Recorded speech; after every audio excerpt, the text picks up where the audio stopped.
What's up, dude? What's up, chatty Cathy's? All right. Did I do it? Did my technical expertise bring us through again? Technical expertise, tease.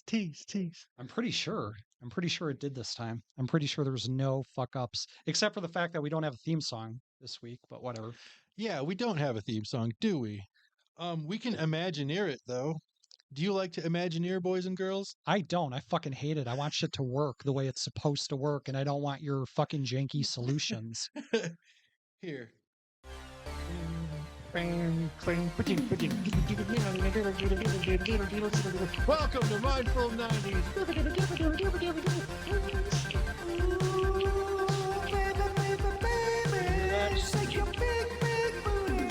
Let us know in the chat if you can actually hear this, because I have a theory that it's an invisible song and that OBS cannot listen to this song at all.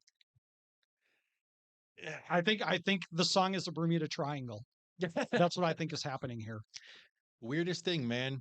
We've got this equipment that plays audio and video, and for some strange reason, it's like, yeah, we'll do this song for you, but this song, not so much. And we're like, okay, why? And they're like, we're not telling. So that's fun. But another thing that's fun in the non-sarcastic sense is starting basically on time. That was me applauding your technical expertise. Yes. So what's going on this week? You got anything cool to talk about? The good weather, of course. All the snow Yeah. that I spent all day shoveling, and I'm fucking sore.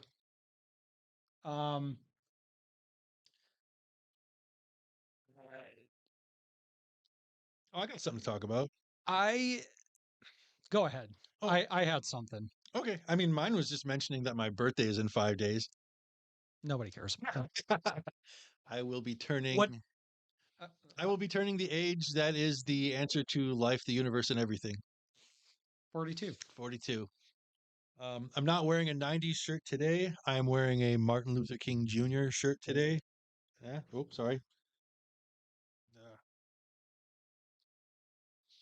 I'll go back to wearing 90s shirts next week, but this time I wore an MLK because me and him have the same birthday, January 15th, and Martin Luther King Jr. Day is always observed on whatever Monday is closest, and it happens to be the day this year, January 15th. I feel like you could have wore that shirt better, though. That's pretty heavily distorted once you get down around the belly area. You're definitely in your 40s. No, that's just my way of making his mouth protrude more so that way his messages are heard. I want the world to know injustice anywhere is a threat to justice everywhere. As loud and as... Yeah, anyways. How do you say that in farts? And in belches. What was the thing you were going to say? I was going to go back and talk about the Seinfeld Friends debate. So remember last week we were arguing about whether or I knew not... I was forgetting something. I think that's literally the only thing I forgot to like mess with in the last week. Whatever, doesn't matter. I did the research, and turns out, so I was using the metric of money to say that one was better than the other. That was because it's an objective metric. You can argue all day long about what's funny and what's not. Friends is definitely not, but you can't argue with dollars. So what I found out was that Friends, in the money that it made in TV and the money that it makes now on streaming services, they're paying $500 million. Netflix is paying like $500 million to have Seinfeld and Friends, or maybe it was just Friends and Seinfeld paid that money some other time. So here's the thing. Now, Pat said last time that he thought Friends was going to be more popular because it's more of a normie show and they're more likely to sit down and yuck it up over stupid jokes. Friends outsells Seinfeld in terms of DVD sales on Amazon because they all have sales ranks. You can see exactly how many units go through. by like a million, by like a million. However, we're talking in terms of billions between the two shows. So Friends outselling Seinfeld DVDs. We're talking about DVDs and Blu-rays here. First of all, who the fuck uses Blu-rays and DVDs? Even I've stopped in recent years. I don't believe that. I'm sure you have boxes filling a closet somewhere. But I don't use them. Well, that's the important thing. That's what hoarders do. They hoard shit and they don't use it. But it's good to have it just in case. So, Friends, in its time on TV, streaming money, $2 billion. It's a pretty substantial sum of money, especially for the 90s. Billions had way more meaning back in the 90s than they do now. Seinfeld, Uh, $4.6 billion. what? So more than double what Friends ever made when it was on TV. So Seinfeld blows Friends away in terms of just the objective dollar amount. So we can argue all day about whether or not well, I mean, we're not going to argue about it. I think we both agree that Friends is dog shit.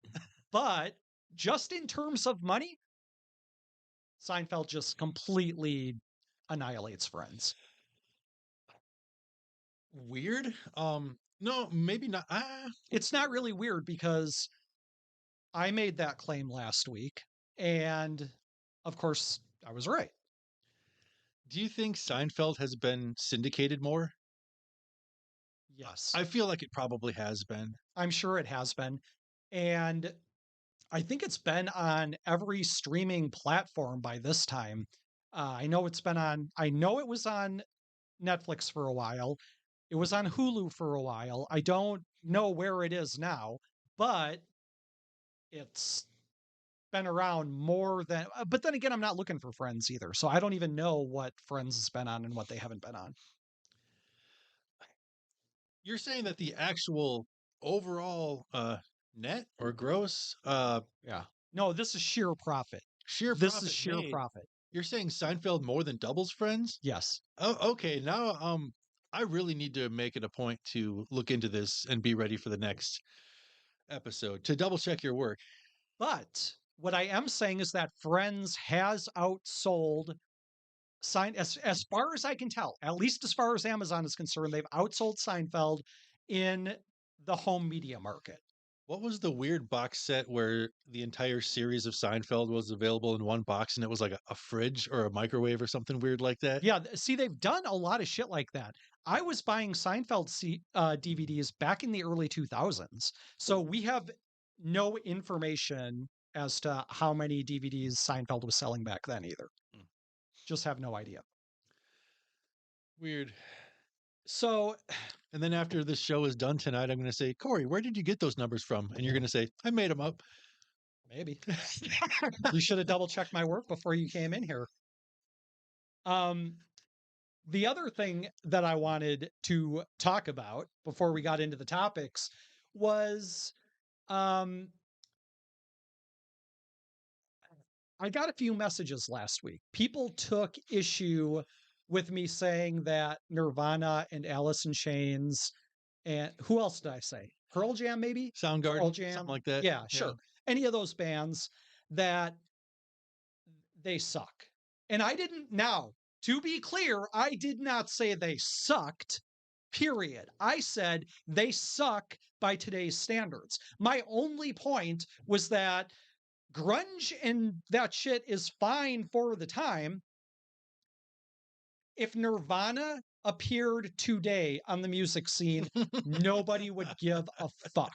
Nobody would think about them. Nobody would praise them. Nobody would do any. They're just, the thing is that they're boring, that they're just a boring band, especially in an age where you have unlimited music available to you.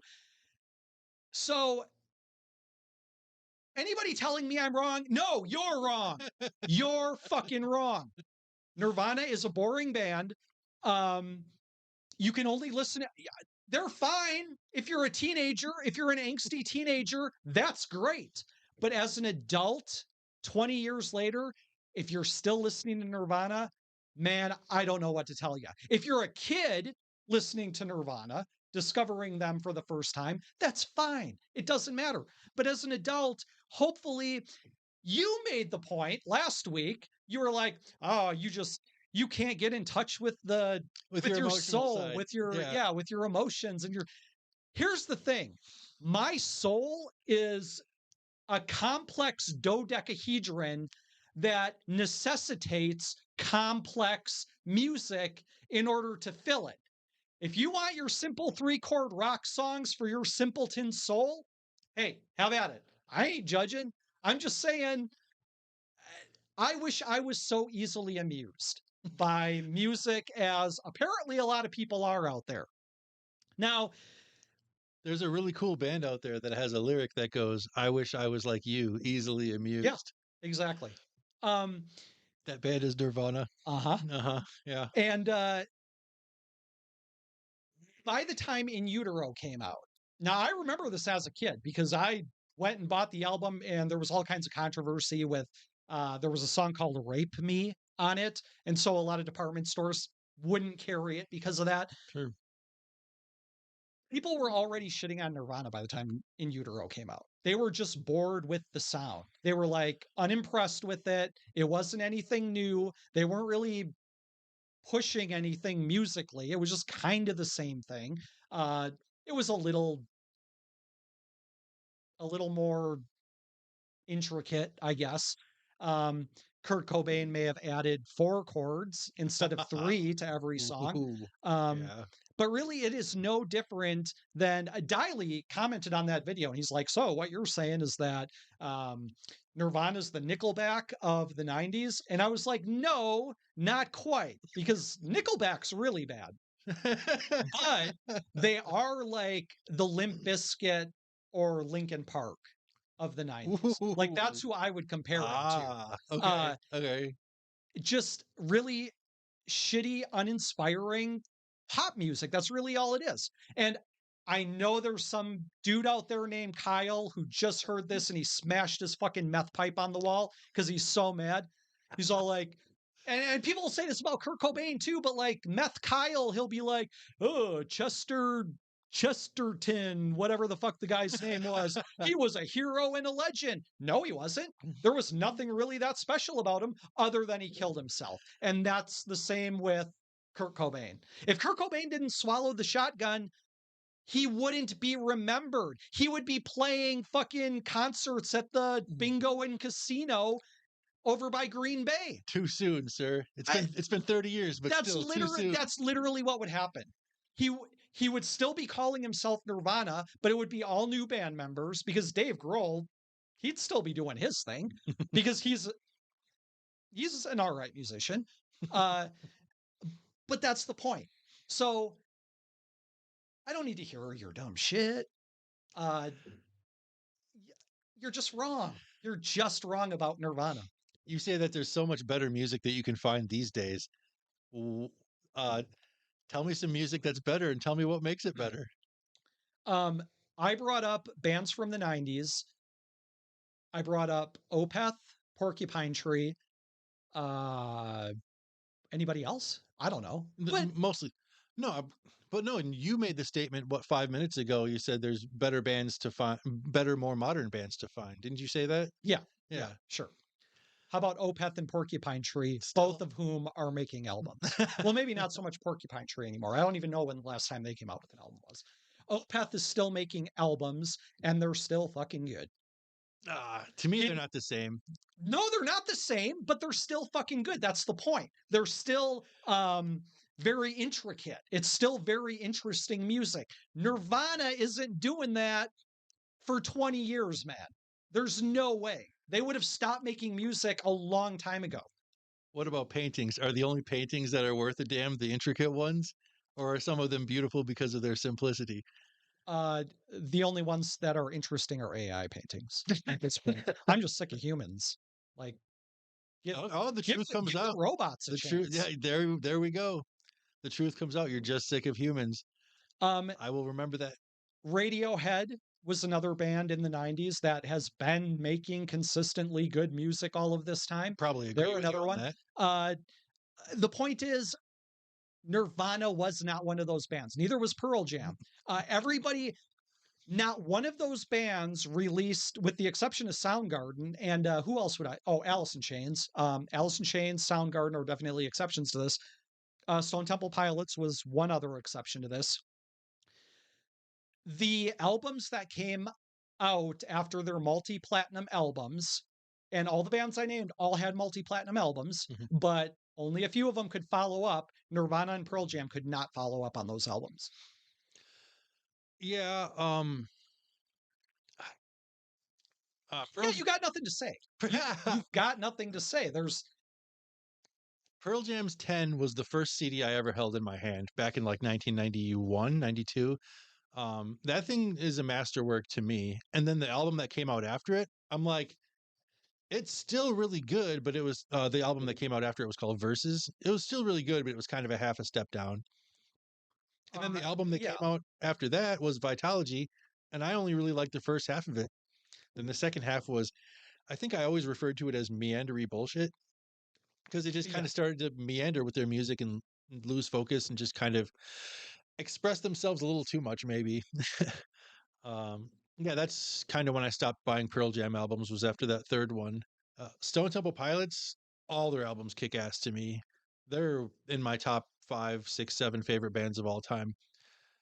Uh, Nirvana, yeah, I'll give you this. In Utero, I I liked it. I give it like a C minus D plus. That's how much I liked it. Wow, you're shitting on it more even than it, because I would give it like a B minus. In Utero, Yes, I think one of my problems is I'm just comparing it to Nevermind, which is like in my mind just sonically perfect. and It's sonically perfect for what it was trying to do. sure, but the thing is, every band has to evolve its music or it dies. It cannot stay doing the same thing forever and ever and ever and think that people are just gonna, the thing is, the simpletons will listen to you forever and ever and Well, ever, no matter what you're doing. well, Kurt Cobain was the band leader and he had some problems, so he might have those problems might have extended to his Yeah, creative his problem abilities. is Courtney Love, who really killed him, by the way. I'm not going to disagree with that. No, sir. Yeah, I it's actually have that as a topic that I'm going to bring in sometime. How Courtney Love actually killed Kurt Cobain. ooh. Um, wait, yeah, okay. Did you not know that theory? No, absolutely. Oh yeah, okay. I think there's been a documentary or two about that. Oh yeah, for sure. Um, yeah, man. Which one of us was going to go first this time? Uh, Who I don't care. You last? went first last time. I did. Do you just want to go back and forth? Yeah, might as well. Why not? Well, the first topic I was going to bring in tonight is uh, was inspired by a visit that I made to a friend of mine who lives in Iowa that I visit every year because we have a fantasy football draft party every year. And so I always go out there and go camping for the weekend.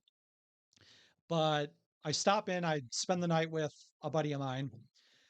So the last time I was there, he was showing me he's got like bees, and he was making mead, and he's showing me all this shit, With and his own honey. Cool. yeah, Nice. with his own honey. And he had just finished making mead, so we were out there bottling mead, and he's explaining the whole process and showing me this little notebook that he's keeping to keep track of his mead.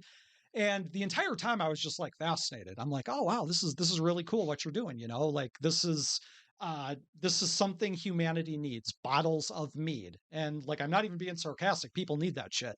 Sure. um Which is ironic because you're in a state that that mankind absolutely does not need. Iowa sucks, dude. yeah, but like, the state sucks, Yeah, but so you have to be a person, you have to be a bright light in the middle of the suck. in the You middle of the have to cornfields. you have to do something to improve it somewhat. Yeah. So we're doing all this, he's showing me all this. Eventually we end up grilling in his backyard, and we're sitting on his deck and eating grilled food, and he's talking about all the ways that he grilled the meat. And um Oh, and he's talking about his garden and how he's growing tomatoes, and we were using his fresh tomatoes to eat He- eat our burgers with, He's a salt of the earth and fellow. we're sitting out there and just eating and drinking mead and watching the squirrels in the trees, and he's talking about squirrels and acorns and how much of a pain in the ass. Like it's all very relatable because Yeah. that's really all I do here too. Like I don't do anything different.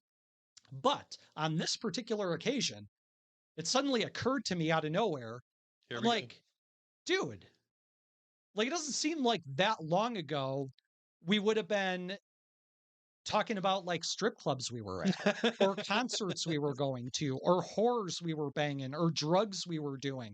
I'm like, what the fuck happened? I'm sitting here listening to you tell a story about the squirrels living in one of your trees and like I'm interested by it.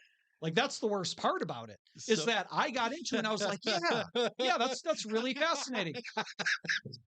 And it suddenly occurred to me, we're old fucks. Like this is where we are. There are no more whores or drugs, like drug binge. you Well, don't even know where there's the nearest drugs, strip but club is. yeah, not in that town. I'm not even sure I know where the nearest strip club is around here anymore. So I'm just like, holy shit, we've gotten here. We are now officially old fucks. And that's Like what this is our life now. your Grilling actual and topic mead. is. Your actual topic is the realization that we, people who grew up in the 90s, are now old fucks. Yeah, and a lot of people who grew up in the 90s used to be pretty cool. So my buddy's pretty cool, and I feel like th- there's a dark side to old fucks from the 90s that I want to get into a little bit because there are the contented sit on the back porch, grill, drink mead. Those old fucks, we just want to have a drink and a bite to eat and some good companionship, and that's all we need. That's plenty. Then there are the old fucks who are becoming boomers. They are emulating boomers in the way that boomers are so self-absorbed and completely wrapped up in like their anger at politics and all of this shit that they can't control at all. And But they want to rabble. They want to hear themselves rabble uh, more than anything. I don't know what happened. And a lot of those people, a lot of the rabbling people used to be cool people back in the 90s. Like believe it or not, I thought that very few people who were boomers when we were growing up could possibly have been cool when they were kids. Like there's a few of them that you get a sense, oh yeah, you were probably pretty cool. But for the most part, most of my friends' parents, like I never got a sense that they were cool people at all Mm-hmm. because they were just those people where everything is like a political calculation or some kind of moral judgment or uh, if you're not like me and you're not thinking like me, you are by default a horrible person. Mm-hmm, mm-hmm. That Yeah. is the summation of the boomer ego. And all boomers are like, or okay, I won't say all. There are exceptions. There are plenty of boomers who are like that. Plenty of boomers in my own life who are like that. When I go to a family gathering, I guarantee my aunt is at some point going to start talking about illegal immigrants. That's what I'm talking about. Like My the people God. that can't just leave their dumb bullshit. I want to say at home, but like in the graveyard where it belongs. Like lock that shit behind a crypt and never look at it again. How does it benefit you to be so obsessed with dumb shit like that? Well, turns out there's plenty of former Gen Xers who have become boomers. There are regular Gen Xers, the people that sit on their back porch and just enjoy life, or if a serious topic comes up in some way, we laugh at it or we make jokes about it. And we don't take any of it seriously because Fucking why? We we are the generation of um all of our parents getting divorced. Like we're the first generation that had 50% of our parents divorced. We're the latchkey kid generation. We're the generation that had the right wing moral majority cracking down on our video games and music. We're that generation. We're the generation of um, the internet. We built the internet. We're the generation that built the internet. And somehow, even after all of that, a lot of Gen Xers decided to become boomers. What the fuck is your problem? I mean, you want me to take a stab at it? I think a lot of people just get to a certain age where they want to be certain of something because it makes them feel better. And yeah, I think you just get to But an as a Gen Xer, you should know better. You should know that you don't know shit about shit. And when you're just wrapping up your entire identity in some bullshit like religion or politics, you look like the asshole. But Because I feel like most of us have the capacity to just look at you and be like, "Oh yeah, uh, my mom used to be like you, or my dad used to be like you, or my I aunt think used to be like you." I think for a lot of them, it's worth it to do that, to just pick an ideology and a morality and just stick to it and double down on it because it's something to be certain of. It's something to rely on.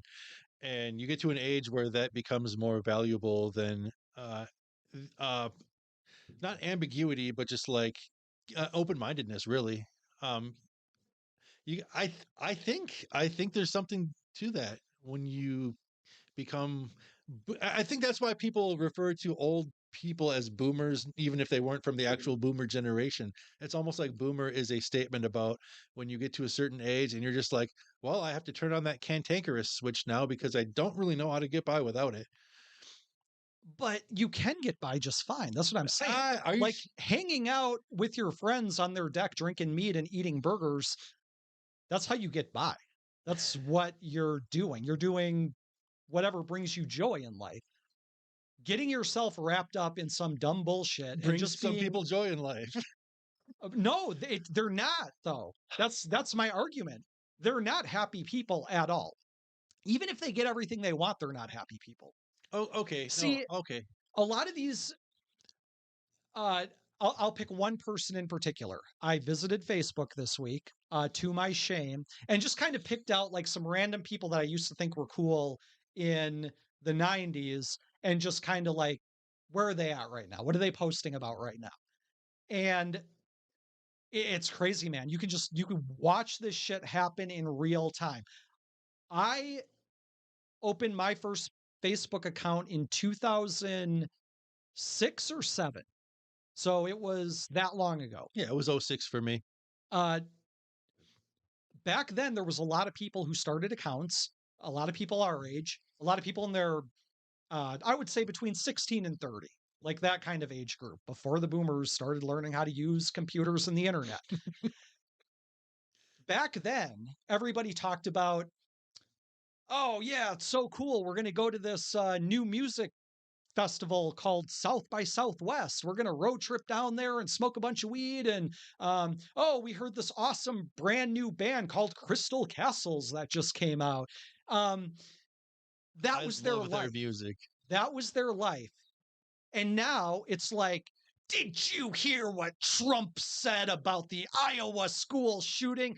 I can't imagine anybody would ever vote for such a asshole. And if you're planning on voting for this guy, unfriend me right now. I mean, what the fuck happened? Like, how do you Okay, go from that person to an insane person? I think you get to an age, you get to a point where you're not even maybe you're not seeking happiness anymore. Maybe you're just trying to seek some sort of drug, whether it's literal or mental, that just prevents you from freaking out. Maybe people start to freak out when that's what a midlife crisis is. You realize, oh, I'm at this point in my life. I still don't have any of the fucking answers that I was so sure that I would have by this point in my life. And I sure as hell haven't done the stuff that I dreamed about when I was a kid. That Oh, you but lose gravity when that happens, and you want to be sure of something. You want to have a rock to lean on and hold on to. So you pick a morality and you double down on it, and you're a cantankerous fuck about but it. And you're not. why are you emulating the boomers in order to do that? You can pick. Look, I have my principles. I have my moral code. I have uh, my beliefs about politics and religion and all this other shit. I don't feel any need at all to make sure you think exactly like I do. That's a boomer trait. And a lot of people are going down that path. You can we can see them in real time going down that path. We can. Yeah. They're they're they're more boomer than they are human anymore. Twisted and evil. Do we or do we not know whether or not boomers were the way that they were because they got it from the generation or two before I them? don't know, but I feel like a lot of That's worth boomers looking into. I, Let's get some boom, 100-year-olds on the show. Let's get any 100-year-olds in the chat. We can prod your brains. boomers were the people that gave us hippies and the sexual revolution and drugs and all that other shit. And they still became a nightmare. I don't understand. And like a lot of these people who were so pissed off about boomers trying to prevent blood from being in video games or trying to take away their music and shit. I mean, we're the generation of gangster rap. Gangster rap started with us, and everybody's boomer parents hated it. Yeah. A lot of these people, they get caught up in these like self-righteous boomer crusades, and they're doing exactly the same shit. What do? They cheer censorship on every fucking platform they can. Do you know who Sam Hyde is? Yes. Why isn't Sam Hyde a household name as a Gen Xer like Kevin Smith or Andy Samberg? Why isn't he? Because Gen X boomers had him deplatformed everywhere he went. His biggest claim to fame is $1 Million Extreme. That Yeah. was on Adult Swim for a while. And that it was good. And so after that, you have to like follow him. You know, he does Fish Tank and stuff like that now, which is fucking hilarious and genius. That is because of Gen X boomers. Him not being a household name as a comedian, that fucking sucks because we should have had a whole generation of comedians come up that push the envelope. And they were stopped from doing that because of Gen X boomers. They all became exactly what their parents were. On the political compass, where would you say most of these problematic Gen X boomers are? Would you say the upper left? I'm just taking a stab here. Yeah, sure. Yeah.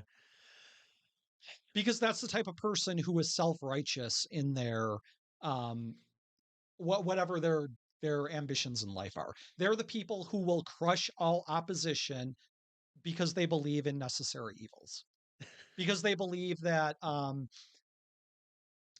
the ends justify the means, and they believe that anybody who doesn't believe exactly as they do are evil.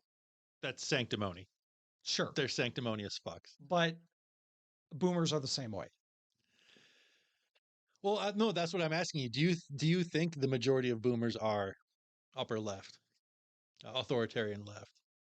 Upper left or upper right.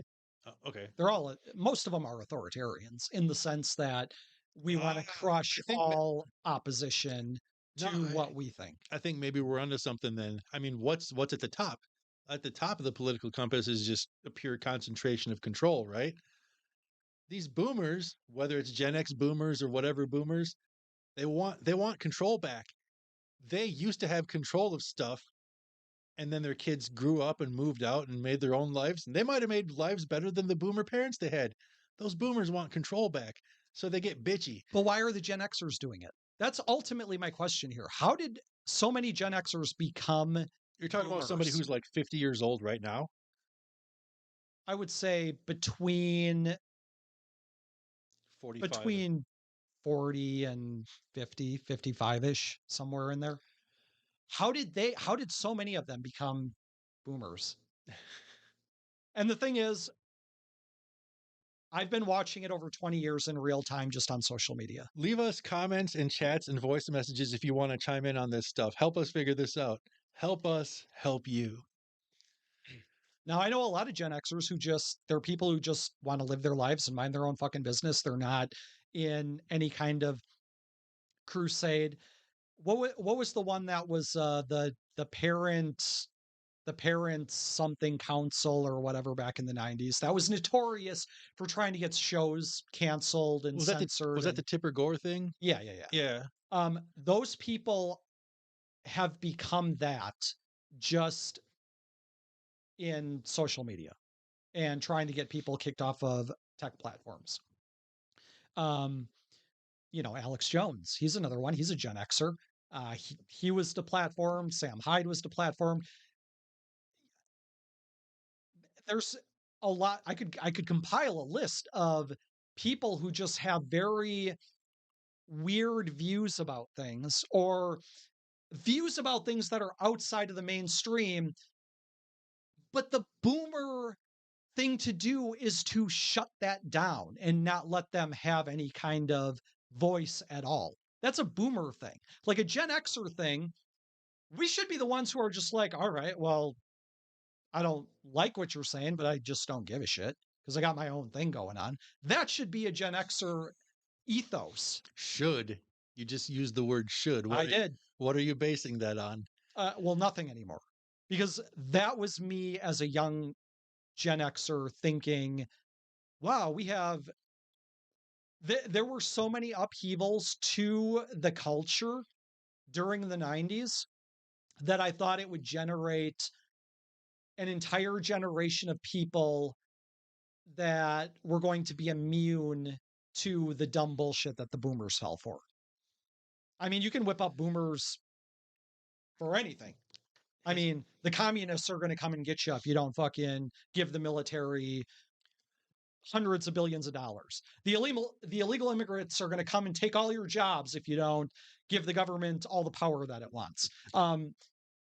And boomers will just go right along with it. They'll just like fall into lockstep and be like, oh, we need to do this. But Gen Xers should have been smarter.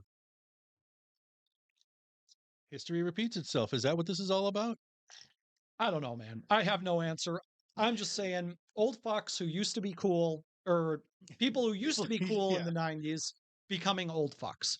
Gen X boomers. There are two paths that I have seen. There are the path of the human Gen Xers who are like, yeah, we're going to just take it easy. We don't have the answers. We never will have the answers. I knew you were going to say something about dudism. I knew it. Just take it easy, man. And then there's like the non-human cyborg boomer Gen Xers who are just constantly whipped into the latest frenzy and getting all pissed off about everything. Yeah. We should have been fucking better. That's what I'm saying. Like I expect like the millennial generation to be upset about politics and microaggressions and shit like that because that's what they're known for. So it's not a surprise. Boomers are known for being self-righteous, egomaniacs. That's not a surprise. What surprises me is that a lot of these people that I grew up with and did drugs with and went to raves with and listened to awesome music with, a lot of these people are becoming boomers. And that is frightening to me because I remember hearing as a kid over and over again is, oh, well, you think your parents are dumb now, but just, wait till you grow up and see how the world really is. Well, I'm there. And I still think a lot of what they think is dumb, like straight up fucking stupid. And I do not want to emulate them in any way because I think they're fucking stupid.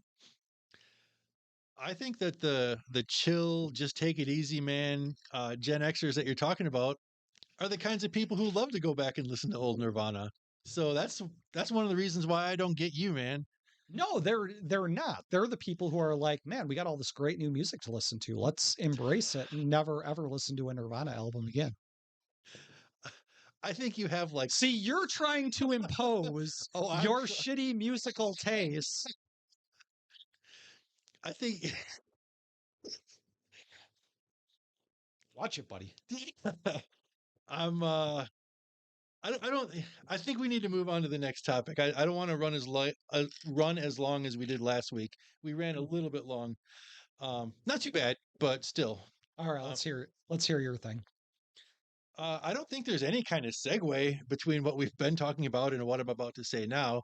But my topic is Whitney Houston's remake of "I Will Always Love You." Drove me freaking crazy in the '90s, and That's a remake? That's it, not even her song? right. It I was always thought that was her song. what's crazy is like the first music I ever remember hearing in my life was when I was like 4 or 5 years old. My mom had a few mixtapes and a few like vinyl records, mostly 45s, and those were the songs: Billy Joel, Elton John, "We Are the World," and just a couple of dozen songs were like the rotation of music that first showed me what music was. Like I said, age 4 or 5, and on one of her tapes was the original, which was by Dolly Parton. She didn't write it, but it was written by some guy who she frequently collaborated with, and I think he might be her ex or something like that. Uh, Dolly Parton's ex? yeah, something along those lines, or maybe they were a will they won't they for a while. But I I don't forget. see how you can ever be an ex from those titties, man. I don't see how you tear yourself away from that. I for one would always love them. Yeah, I that's what the song was really about. It was I will always love them. But then he had to put it into a Valentine card, so he was like, "No, it's you. It's really you. It's your mind, baby." and so I knew that song from mid to late '80s as a Dolly Parton song, and then Whitney Houston's version came out, and I'm like, well, I don't like this as much, but it's not that bad. You like that song at all? What? Oh, yeah, it was fine. It was, you know, I notoriously grew up disliking country, feeling When you say defiant. fine, that makes me think of like listening to elevator music while grocery shopping. Like I'm just like, it's okay. It's I fine. I was neutral about it, and well, I guess with the Dolly Parton version, I just figured it. I just said to myself, "Oh, that's one of the songs that doesn't stick out as much to me, but nothing wrong with it." So, up until the Whitney Houston version came out, I hadn't heard the Dolly version in years, and then all of a sudden it's on the radio, and then that thing happened that radio is so good at doing. They know that you like something, and then they start pummeling it into your face about 8 times a day, usually every hour. Um, and Yeah, radio sucked in the 90s, uh, or uh, music sucked in the 90s because you were stuck listening to the same shit over and over, yeah, yeah, unless you went out and bought the album. right. Per your point that you made a couple weeks ago, Now, I thought that was only a big hit because of that movie, the the, bodyguard. the Kevin Costner. Wasn't he in that? Yeah, Wasn't he the bodyguard? yeah, he was her bodyguard. I never actually watched that movie, but I know that it was a package deal where they both were successful and they helped each other get more success. The movie and the song, I mean, or the movie and the soundtrack. The soundtrack was one of those weird soundtracks where like it was 12 songs, but 6 of them were Whitney Houston, so it was like a halfway Whitney Houston album. Hmm. Uh, a quick aside, do you? A quick aside, just because I want to talk about how radio used to really pummel those songs into us in the '90s, and they still do it today. The only reason I know that is because I've had a few jobs where we listen to pop radio while we're on the job, and they still do the same thing. Yeah. A So, rotation of 20 songs repeating all day for about each song will get about 4 months, and then it'll get cycled out. And and they do that everywhere now. yeah, um, I said elevator music earlier, but nobody plays elevator music. It's all shitty pop songs from like the 90s. yeah. I get a lot of that when I go to grocery stores and stuff. '90s stuff playing over the loudspeakers. Anyways, do you remember a radio show called The Top 9 at 9 by any chance? Yeah, wasn't that was on one of the pop stations? Yep, 101 WIXX, Green Bay, Fox Cities. I used to listen to it all the time. It was pretty much the pretty much the same as 95.5, which was the other pop station that we could get in. But 95.5 did this weird thing where they would play songs, and your average person didn't notice this, but I noticed this. They played them a teeny tiny bit faster.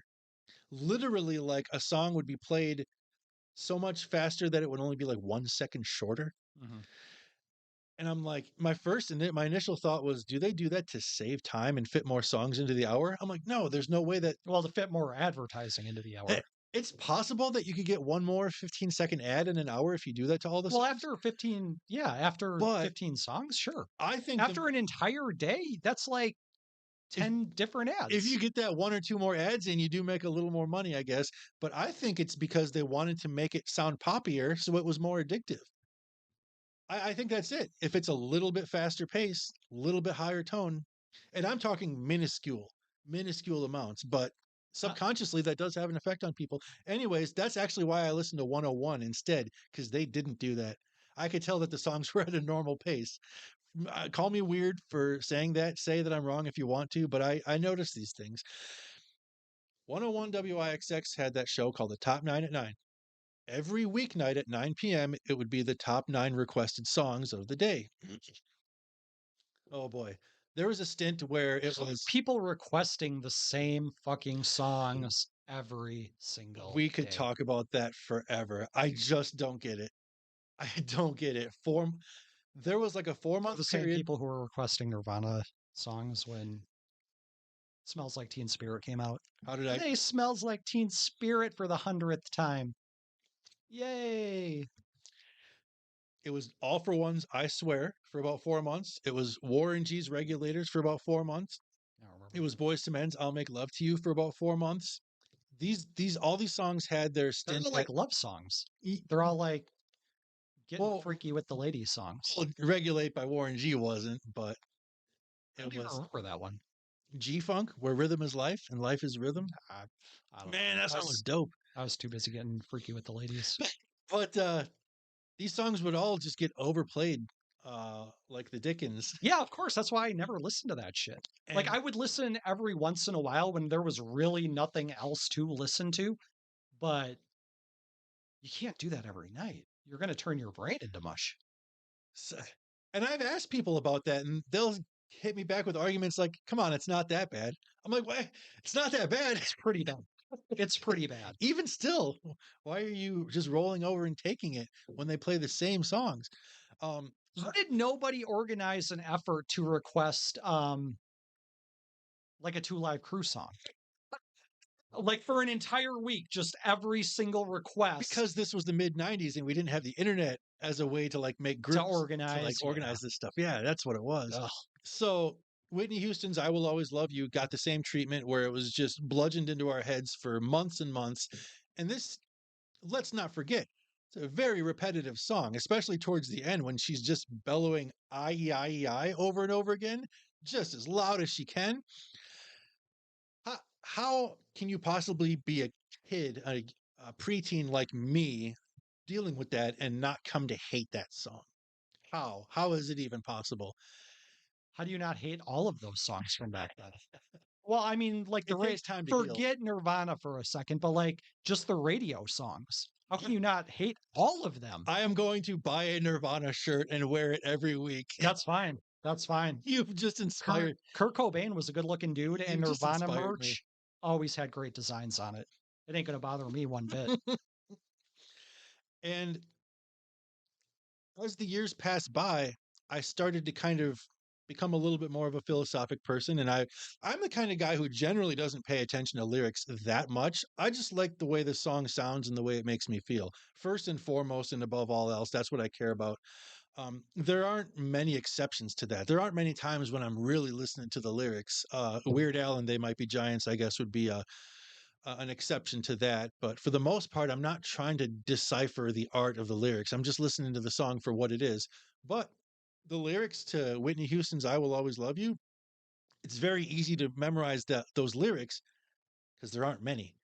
If you really look at it, it's like there's like 1/4 as many lyrics as your average song. It's not a work of poetry like Wet Ass Pussy. Indeed, it's not. So Bad lyrics. That's another thing from the 90s. because there Bad, were boring fewer lyrics. words, it was easier to remember. And because it was easier to remember, I started actually paying attention after all the repetition to what the song was saying. And I started to get mad because I'm like, this is a really simplistic song. And then I'm like, actually, this is a really dumb song. And then I'm like, wait a minute. I think this is actually a song that kind of promotes the idea of people just kind of being dumb and apathetic. Like the lyrics go like, if I should stay, I'll only be in your way. So I'll go, but I know I'll think of you every step of the way. And then later on, she says, bittersweet memories. That's all I'm taking with me. Goodbye, please don't cry. We both know I'm not what you need. And then that's it. That's the lyrics to the entire song, other than I will always love you. Now, I'm the more I think about these lyrics and the more I become like kind of an introspective thinker, I'm like, I feel like this song was written by somebody who is like, well, I'm a bad communicator and I don't want to grow up. So I'm just going to go ahead and come up with this set of excuses for why me and this person should just kind of split and go our own ways. But I'm going to try to put a twist on it to make it like beautiful. And, being like a teenager, a young adult, thinking about that, I was like, I resent this. I defy this with every fiber of my being. I got to the point where like my hate for this song was at a fever pitch. I and obviously there were issues with like, well, do I hate the Dolly Parton version now too? Because it's the same freaking song. And I'm like, why do I hate the Whitney Houston version? Well, that's the one that got pummeled into my head way, way more in the 90s. And then finally, I went like 2 decades without ever hearing it. Finally. And then, in recent years, I heard it again, and I'm a little older and a little wiser, maybe.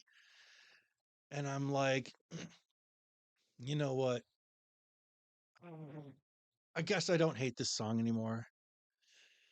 If some people want to be like this and be like, hey, I'm going to write you this beautiful song about how I'm just going to give up on loving you just because I'm lazy and a bad communicator, you know what?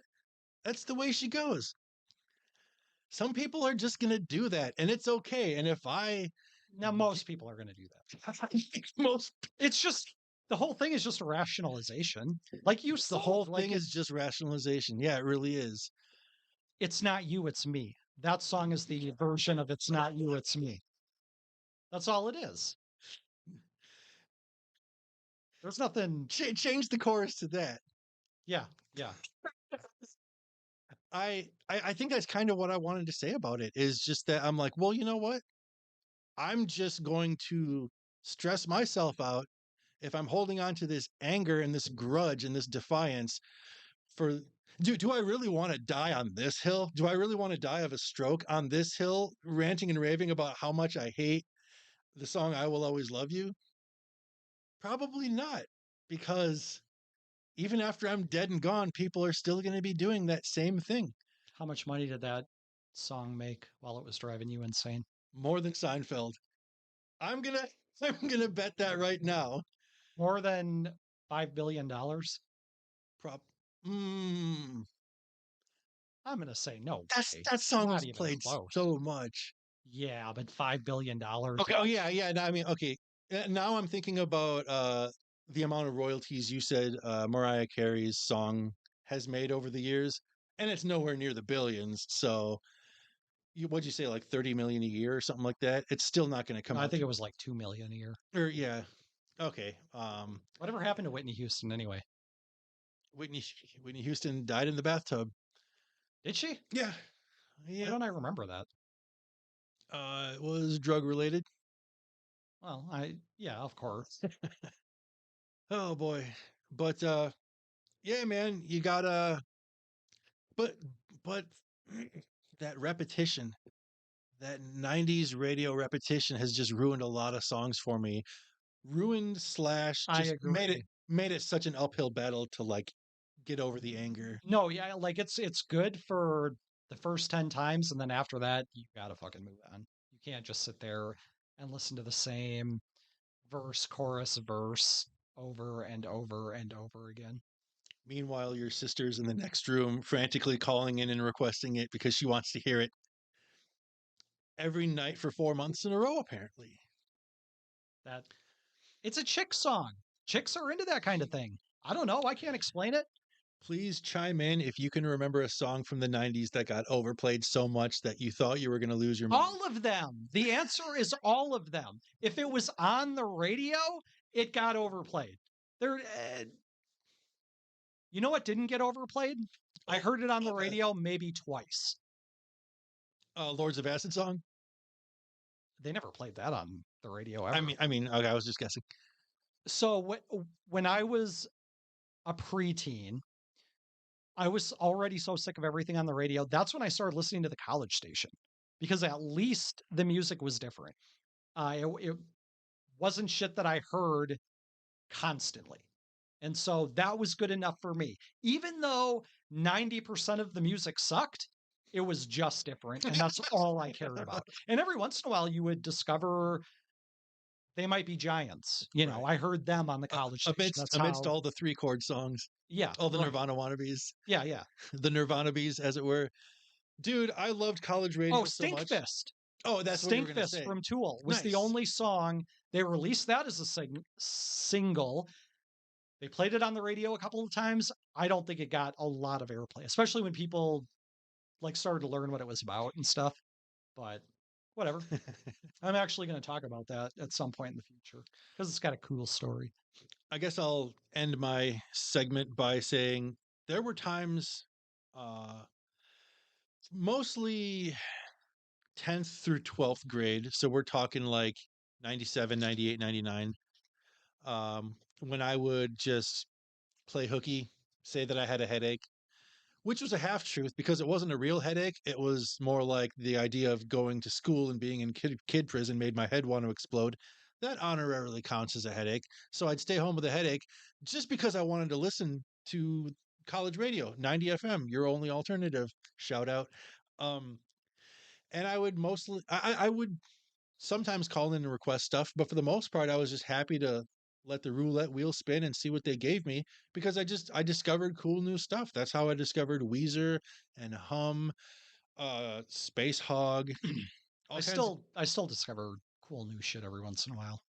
by listening to 90. Yeah, if I listen to it, which is almost never now that everything has Bluetooth connectivity. Right. Bluetooth, which apparently you've never used before, which I learned tonight. I just started using Shazam for the first time like a month ago. What? Yeah. And I actually use it sometimes when I'm listening to 90. I'm like, who the hell is this? This sounds like a perfect cross between these two other indie bands that I like. And then I'll Shazam them. It works every time. I write it down. Heck yeah, man.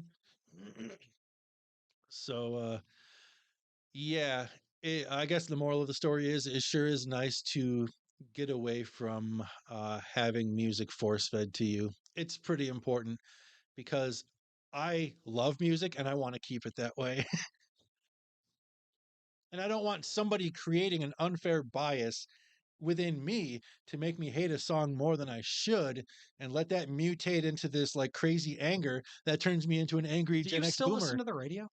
No, not no, but I mean like in my adult life, probably more than half of the jobs that I've had have just played Oh yeah, for sure. Yeah, pop music on a boombox in the background. I would So say I'm always ready for the next time it might happen. early 2000s is probably the last time I ever listened to the radio. Wow. Um, other than in my car, and then it was always only the college station. Uh, but yeah, and it was all work related. Yeah. So let me tell you, I was at the shoe store today, and this fat woman, Godzilla's in, and she says, "I need something to wear while I'm out in the woods." And so I say, "Why not wear a sign that says, 'Don't shoot. I look like a human from the front.'" The other day, Uh-huh. you're not going to believe this. Okay. This fat woman clip clops into the shoe store and she says, I need something, I need something that'll fit me comfortably. And I say, how about Wyoming? Who do you think has these sweet jokes? I dare you to say that to my I how does that go? I dare you to say that to my face. Well, I'd love to, but my car's only got a half a tank of gas. Something like that. I probably butchered that. My fault. I don't know who could the creator of these amazing jokes that you're talking about possibly be. Al Bundy, unlike Chester Chesterton or Kurt Cobain, is a true hero and legend. He taught me everything I would ever need to know about marriage and fat women. Everything I need to know came from Al Bundy. Uh-huh. Did you ever watch Married with Children? I did. I did real quick. There was this one summer vacation where I stayed up until like 3 a.m. pretty much every night. And Married with Children was the last show that was on NBC or whatever Fox. channel it was. The last show that was on before you got the little land of the free, home of the brave flag waving. And then the station went out for 2 hours before it returned at 5 a.m. with an infomercial. So yeah, I watched Married with Children. That had to have been summer of 95. The show ran for 10 or 11 years. It started in the late 80s Mhm. and it went through almost the end of the 90s. I remember being in high school and the show was still, I wasn't watching it anymore. Uh, but I actually went back maybe 2 years ago. Hulu picked it up and they started playing it. And so I was like, oh, well, this is interesting. I'll go back and watch a couple episodes from the early season. I remember the show as a kid, like the show itself being hilarious. But after growing up, I just started to remember it as, yeah, it was all just kind of like one liners and, it was just kind of cheesy comedy, not really that funny. Very sticky. Yeah. Yeah. I went back and watched season. In fact, I think my brother was here for something, like for a weekend, for like a holiday or something like that. And I think we started watching a couple of episodes while he was here. And I think that's how I got back into watching it because it is so fucking funny. Like, even more by today's standards, after you see how everything is kind of played out over the last 20 years, it is even better. So, Married with Children. Bro, being a guy whose wife has never annoyed you, I'm very surprised to hear you sharing these sentiments. How could you love this show and relate to Al Bundy as some sort of hero? The thing I didn't understand really is how Peg always wanted to have sex. Like that was like her big thing. And she's like, "Oh, come on, Al." And she didn't really enjoy it any more than he did, but it was for the same reason that he didn't enjoy it because it was with her. And then she didn't enjoy it as much because it was him. And I feel like that's probably true of a lot of marriages. Now, luckily, it's not true in my marriage. Like I'm perfectly happy to bang. You know, Mhm. Al Bundy represents your average low T couch potato. Uh, Probably that's how most marriages are, and I don't really I don't know. I don't talk to my guy friends about this. Oh, how many times? Like, how often do you bang your wife, or does she bug you for sex all the time? Mine bugs me for sex all the time. Okay. Like, and I'm not even joking. Like, that's just the truth. And I'm just getting to the age now where I'm actually starting to identify with Al Bundy a little bit. Where I'm just like, oh man, can I just Can we program a do can we this? program a humble brag sound effect on our machine there? You Because think that's bragging? You think it brings me joy to talk about how much my wife there likes having there he sex? goes. He's doing it again right now. It is tough to carry that burden. Do you have any idea? Smash, No smash. idea. No idea. You have no idea what it's like. Anyway, so Fox, the channel, the network. You may not remember this, but it was a brand new thing back then. It was an upstart network that tried to compete with the big three. NBC, Right, CBS, and right. ABC. I do remember that real quick, the first couple years of Fox, they didn't have enough programming to fill out Yeah, prime yeah, time. yeah. Yep. It was new programming from 7 to 9 instead of 7 to 10. And then that 9 to 10 slot, Was repeated Star Trek from, reruns. yeah. Star Trek reruns for the longest time until the news came on. Yep. So what happened? The other thing too, do you remember it being on UHF and not like the regular TV channel?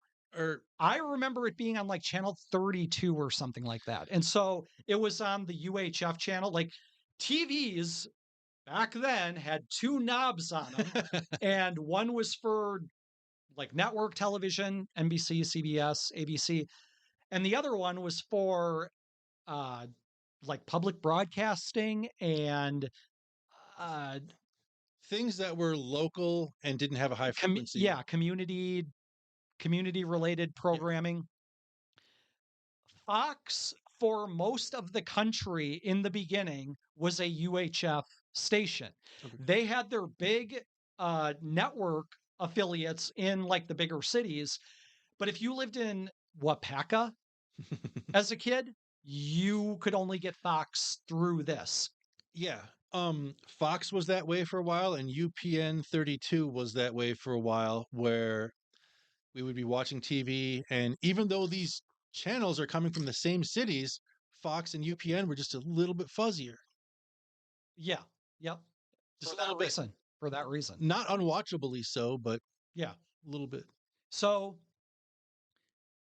Fox hired these guys that used to write for Laverne and Shirley and what was the other one? Different Strokes. Okay. So in the in the later seasons, I don't remember if this happened in the earlier seasons, but at the moment that the song ends, it had one guy's name on there as like the executive producer or whatever.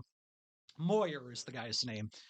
He was one of the guys that originally wrote this for Fox. They basically came to Fox and pitched this as an idea because they were writing shitty sitcoms and they were just like, this is so fucking dumb, like in every way. We want to do something way better. And this was their idea that they brought to Fox. And Fox, having nothing else, basically picked it up and ran with it. So, uh, originally they wanted to cast uh, Sam Kinison as Al Bundy. Sam Kinison, if you don't know, he was like a stand-up comic back in the 80s. How different would that have been? Yeah, right. So Sam Kinison was on the show too a couple times, if I remember. Absolutely. So was And Anthrax. yep. And they wanted to do Roseanne Barr as Peggy Bundy. That was the original idea. When they pitched the show to Fox, these were the people that they wanted to do it. A Would have show, been totally different. a show like that, would the over the top scuzziness had been just enough to work?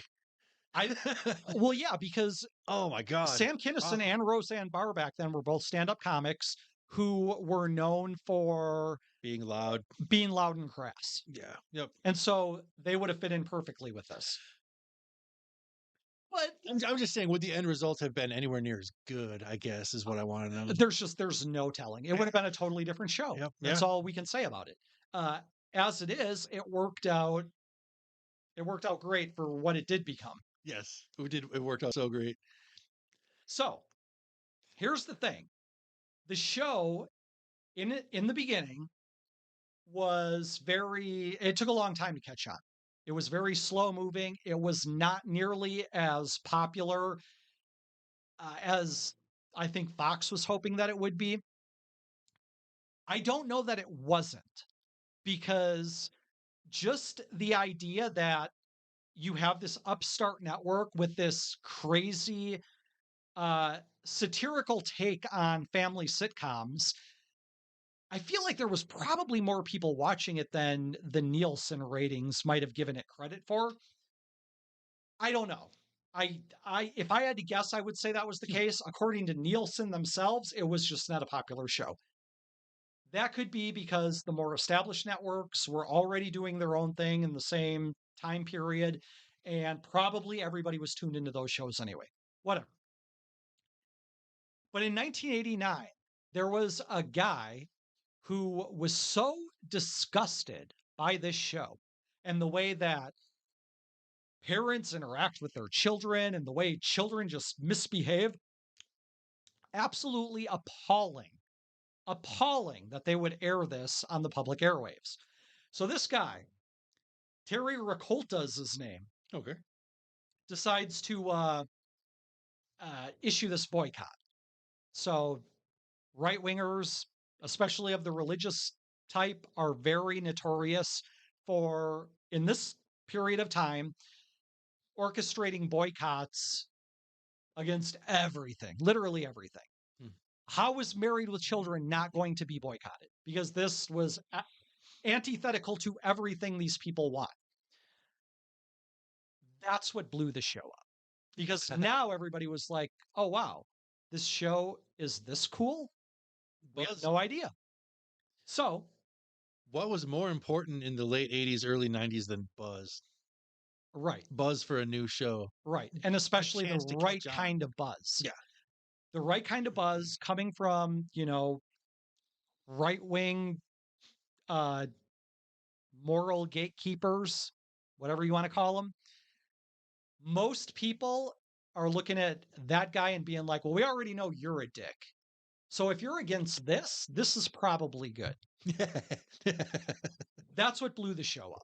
That's what finally got it off the ground. That's what finally got people tuning into it. Heck yeah. And that's what made it a hit. Thank you, whatever that guy's name was. Terry. Terry Ricolta.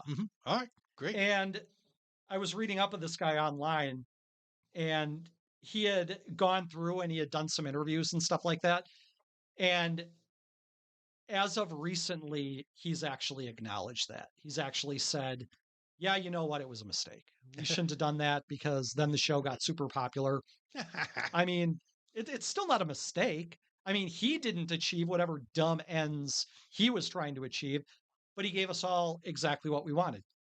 And so uh, it was a show that I remember watching as a kid that was appreciated, I think, more by men than women. Oh, you think? I think so. Huh.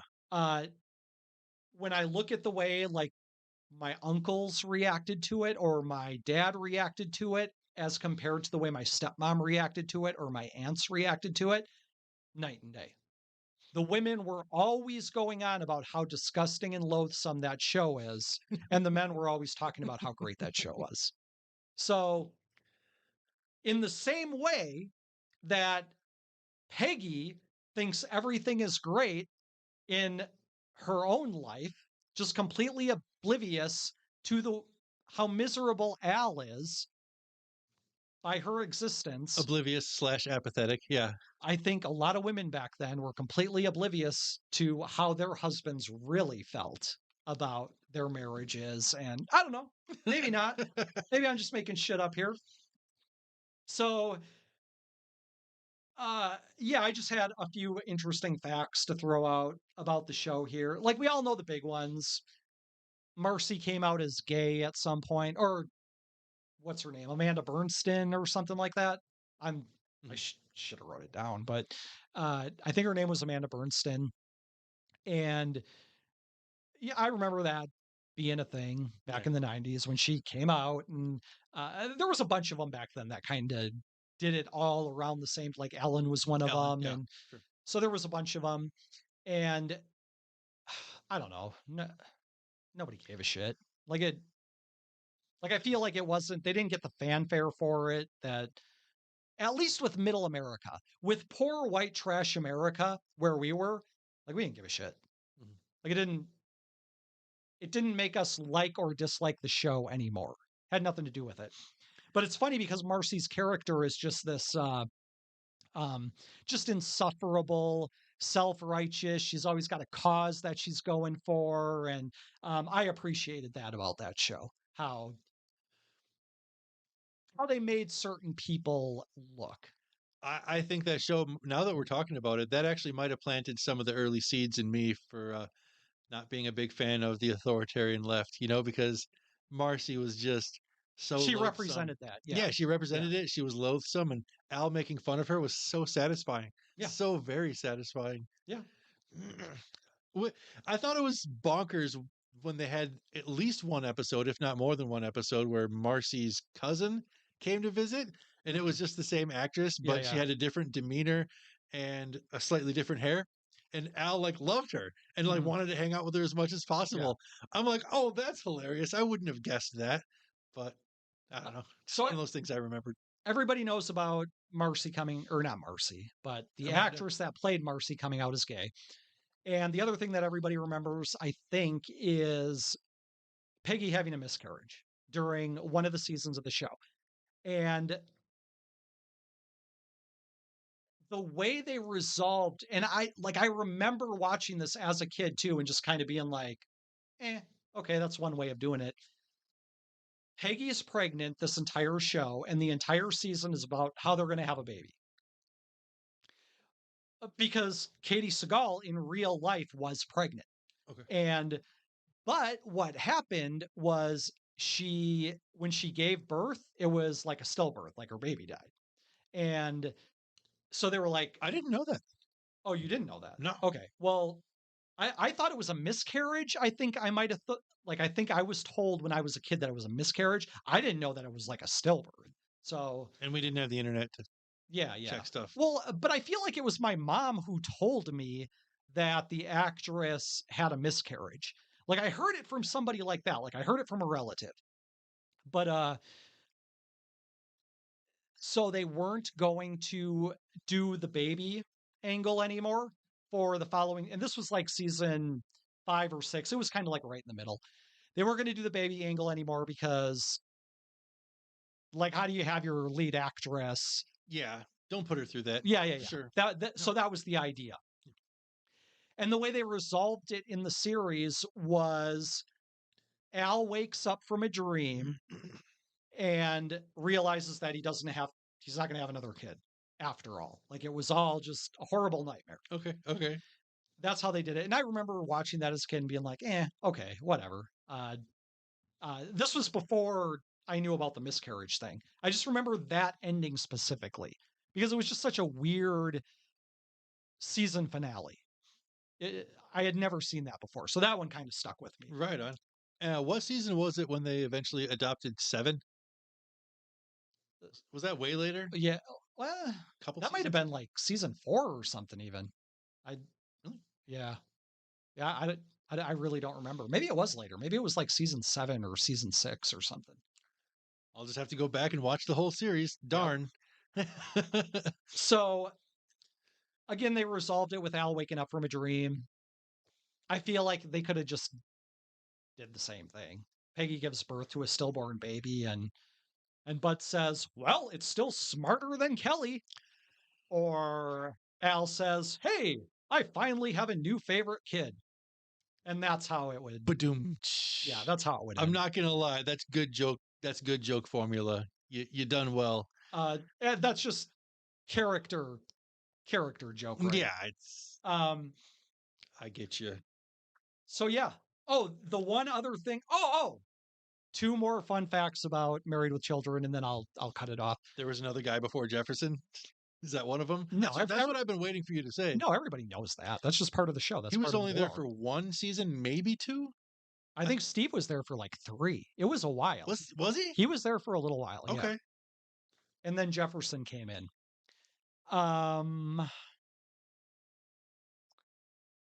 Ed O'Neill's star on the Hollywood Walk of Fame. Guess where it is? In front of a strip joint? No, but that would be good. I got nothing. Because Al loves strip clubs and he loved fighting. Oh, is it in front of a shoe store? It's in front of a shoe store. Fantastic. Yeah, I had no idea. Oh, that's good. I like that. The other thing about the show too is how much Al loves to fight. He's always fighting people. Like he's even fighting fat women in the shoe store. That's part of the reason I love his character because he's actually kind of tough too. Anyway, season 1 and maybe season 2, but season 1 definitely has, if you go back and watch the opening sequence, it's not like the later seasons at all. So it opens up on this shot of an interstate and you see all the cars down below and there's a couple shots. No, I remember now. Yeah, I remember. In the very first season, at least, maybe season 2, they did the same thing. That footage came from National Lampoon's Vacation, the movie. All they did was take that footage and pop it into the beginning here. And if you look closely enough, you can actually see the Griswold's car on the highway. Like if you're actually looking for it and know what you're looking for, it's there. Nice. Yeah, how weird. Yeah. So of course I had to go and watch it. And anyway, I just wanted to throw out some of the things about the show that I thought were most interesting. You are wearing a No Ma'am t-shirt under that sweater, right? Of course. But it's a little cold right now, so I It mean, I'm wearing a hoodie, so I can understand. I got to get a no ma'am hoodie. Yeah, that's the lesson here. Good old God, that show was good. That that's all there is. Shit like no ma'am was just brilliant. And again, like I said, I went into watching the show thinking it was just going to be stupid, and it's actually not that. It's stupid, but it's funny. It's still funny. Right, it's still funny. It really is. It's still funny watching Bud strike out with the ladies over and over and over again, even when it's a sure thing. To the point where, like, I think I ended up watching through the first 5 seasons. I don't think I got into season 6 yet, but to the point now where I'm just like, ah, God, like I feel so bad for Bud just because he can't score, he can't make it happen. Even when it's delivered to him on a silver platter, he can't make it happen, and it's so frustrating. Yeah. Oh, Bud. That connects with my feelings. Bud not being able, not Nirvana, nothing about Nirvana connects with my feelings. Seeing Bud not being able to score with a hot girl, ah, it saddens me. He's got good chops when it comes to making good jokes and being clever. You want to empathize. You want to root for a guy like that. Yeah. Yeah. Okay. Um, Married with Children, specifically Bud Bundy, helps Corey get back in touch with his feelings. We've learned something today. I feel like this was a growing moment. Um, All right, what do you got for your last topic? my last I'm going to topic. see how long this is running too. Okay, we're at an hour and 25.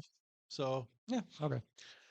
I do have a lot I want to say though. I'll try not to jibber jabber too much. I talked about a song from the 90s that I disliked super bad and I still don't like, but I'm certainly at peace with it now, which is Whitney Well, Houston's. she's dead. Like, I, you better find peace now. I'm still mad at her spirit. No, that's a song that I had issues with not liking. Now I want to talk about a song from the 90s that I liked a lot. And the song is called Hunger Strike, and it's from the band Temple of the Dog. Do you know about Temple of the Dog? Yes, I was never a big fan. I know Hunger Strike.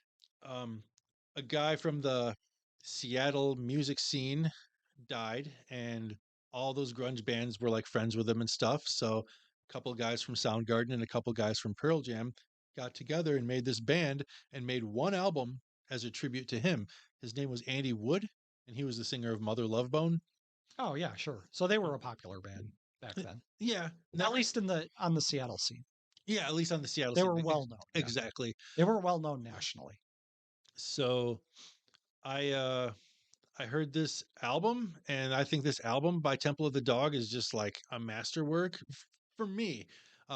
For my personal music taste, I just love it top to bottom. I just think it's Remember, this is coming from a person who still loves Nirvana. I think it's a perfect album. And the first song I ever heard on that album was Hunger Strike. And so you've got Probably from the radio, because the radio used to play that MTV. all the time. It was MTV.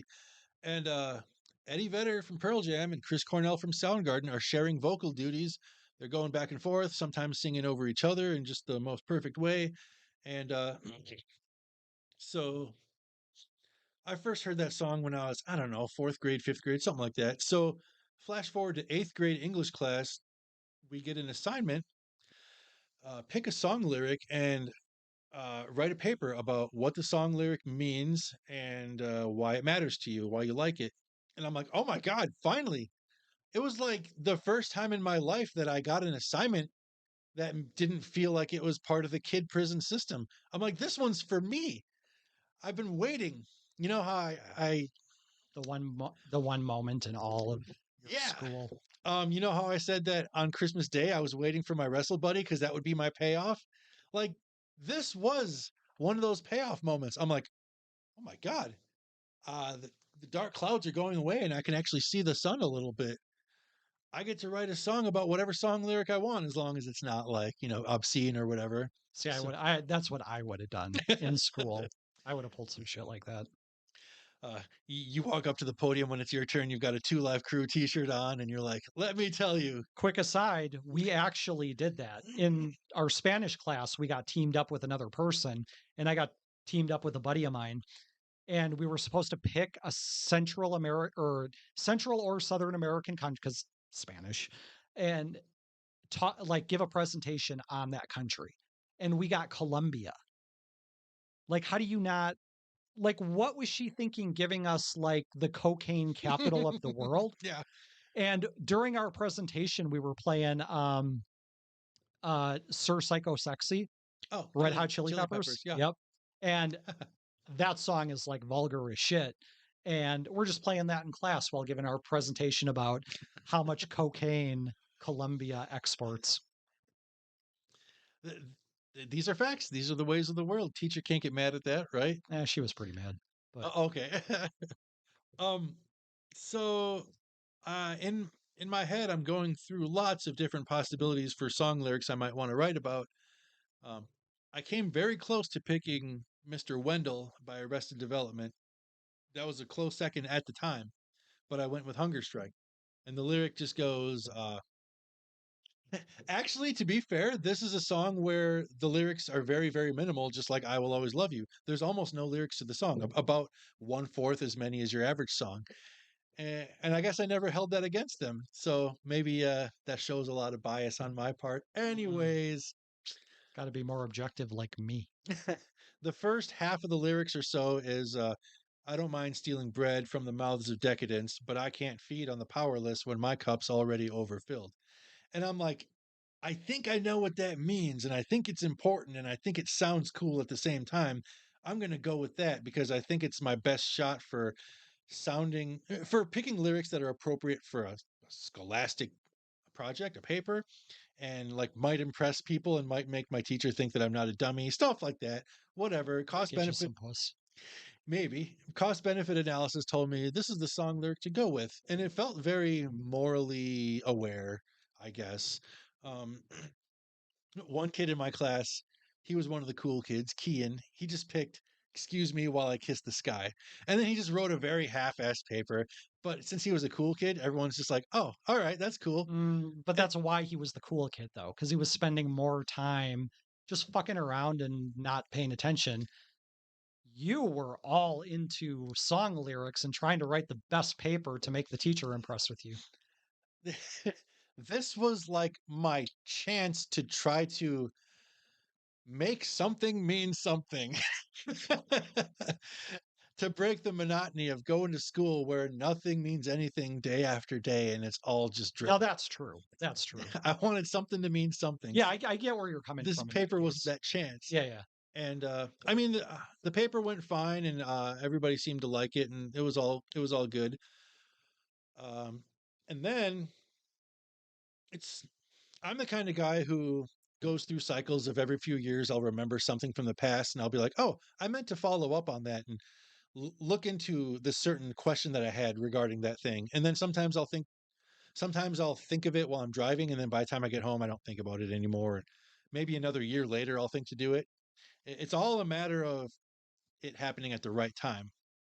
And finally, one day, 6, 7 years ago, it happened at the right time. I'm like, I'm going to look that up right now. I want to actually Google from the band themselves. I want to hear what they have to say about what this song was about because I just figured it was about don't be greedy. The lyrics seem like if you have too much and I don't have enough, fucking help me out here, kind of thing. I just thought that was very basic message. And I Googled the lyrics and they said, I think it was Eddie Vedder who said, yeah, the song was kind of about like greed in general, but also the song was about uh, our apprehension to leave the Seattle music scene and go to Hollywood and sign big new contracts because we knew that these kinds of people who have these overfilled cups, that's who we were going to be dealing with now. And we might, when we sign contracts, we might like kind of sign our life away and we might become them too. So I'm like, oh, wow. So I was kind of right, but also this song was about like something on an even bigger level. I'm like, it's almost like I'm smarter than I even realize I am. Like I picked the perfect lyric to try to tell people something deep and meaningful and just I don't know. I guess maybe this is a moment of me patting myself Typical Eddie Vedder making it all about him. and typical me making things all about me. Man. So so yeah, that happened a few years ago. I finally looked up those songs lyrics and I'm like, wow, that's really interesting stuff. Oh, don't tell me you can't hear me or something.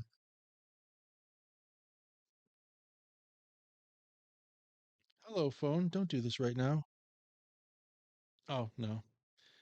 And anyways, that was like I said 6 7 years ago when I looked up the song and I'm like, "Oh, nice. I feel really good about all of this." And then flash forward to last year in September. I'm looking at concert tour dates like I do. And last year in September, I was still living in the greater Madison area. So I was willing to drive from Madison to Chicago for a concert if it was big enough. If it was like a holy shit, I can't miss that because it's on my bucket list type of concert. And Pearl Jam was still on my bucket list. I'd just never seen them. They don't come around all that often, but whenever they did in the last 20 years, I was either poor or busy with work. And I found out they were playing 2 nights in a row at the United Center in Chicago, September what 5th and 7th, something like that. So almost 2 nights in a row. And I'm like weighing this out. I'm like, is this officially holy shit? I can't miss it. Yeah, they're on my bucket list, but I don't want to drive to Chicago by myself. It's such a pain in the ass. I'm like, yeah, but the weather's going to be good because September, it's not too hot, not too cold. I'm like, okay, I'm undecided. I'm going to go to Ticketmaster's website and just take a look at the ticket prices. Could you do me a big favor and go to that folder? Um, oh, it should be the second to last file. Yeah.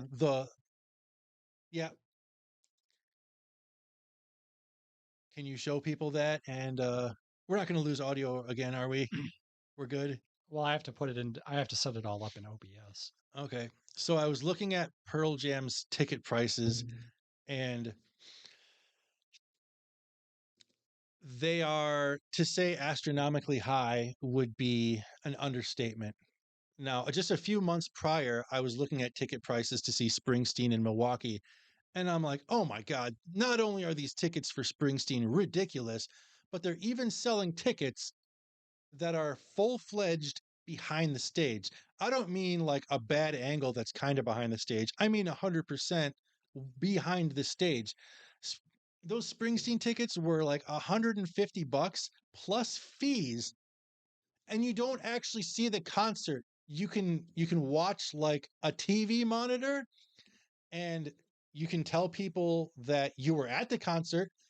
So after all the fees, that would come out to almost $200 for something like that. And I'm like, F you, Springsteen. What makes you think you can do stuff like that?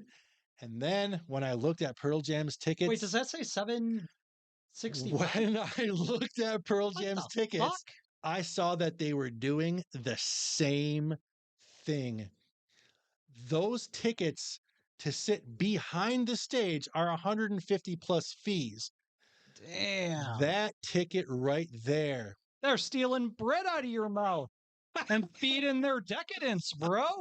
What the fuck? I absolutely could not believe what I was seeing. And if you wanted a seat that was like pretty much sideways from the stage, like 300, and then they just kind of go up and out from there. And I'm like, isn't Ticketmaster the band that, or isn't Pearl Jam the band that tried to take Ticketmaster to task Yeah. in the early to Long time. mid 90s? Yeah. Why were they doing that? What was their crusade? Ticketmaster, you're evil. Ticketmaster, you this this is only going to get worse unless somebody does something about it. And now they're that. And now Wow. they sold out thoroughly. I mean, good for them. Sold If they can, hey, if they can make that much money selling tickets, I'm not holy going to shit. say the phrase good for them. It's difficult for me not to be a little bit upset by that. Hey, get some more bread.